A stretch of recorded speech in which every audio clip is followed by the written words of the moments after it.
Dear aviators, it is a golden rule in cross-country flying. Always try to stay above the ridges. Why?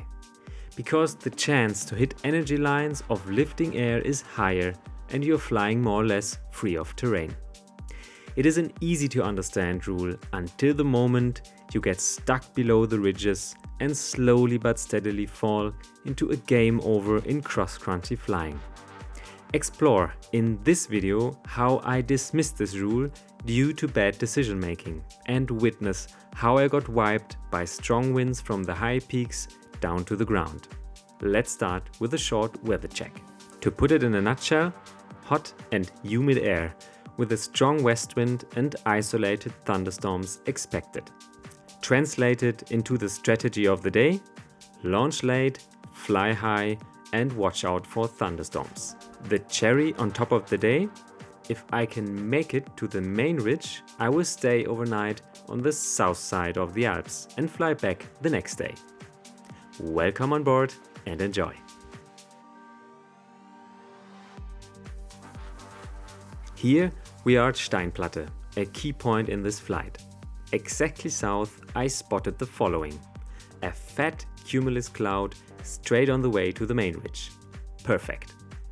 But despite this good view, I decided to follow other pilots. And here I guess I made my first mistake. Instead of following the weather, I was following the known gliding highways. Still, I was enjoying the breathtaking views along the rough rocks and steep valleys.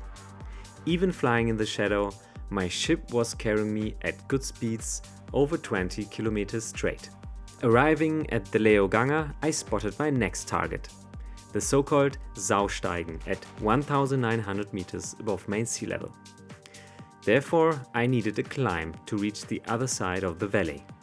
But thermals were weak and I struggled to catch any lift.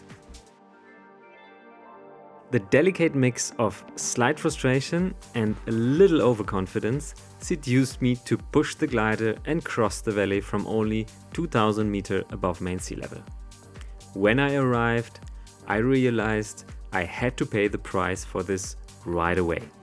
I arrived too low to jump to the sunny side where the thermals would have been waiting for me. Instead, I hit strong sink caused by the west wind. I pushed the glider towards the valley to escape. My plan was to go around the mountain and turn back into the next valley.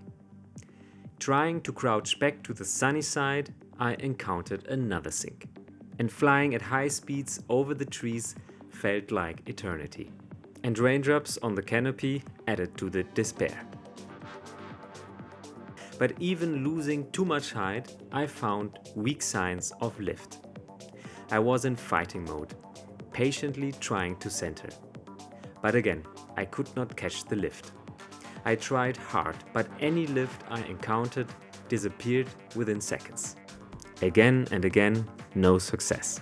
At 1500 meters, I was preparing for landing at the nearest airfield. But I wanted to try one last option for a low save. I crossed the valley, trying to find lift on that slope. On days with thermals, wind from the north hits the slope and causes lift. But again, this place was dead. One last try was to find a little piece of rock facing more into the wind from the west. And for a few minutes there was hope. But unstoppably, the glider dropped into fatigued air and I was forced to land.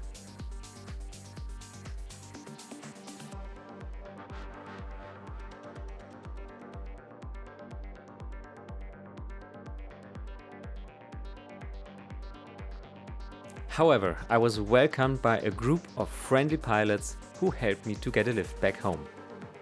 My adventure to stay overnight in the south failed, but there was still a beautiful flight back home, flying around rain showers and exploring late afternoon thermals above the amazing Lake Chiemsee. I hope you enjoyed this video. If you did, please leave a like, recommend or subscribe. Your support means a lot to produce the next video. Take care and goodbye.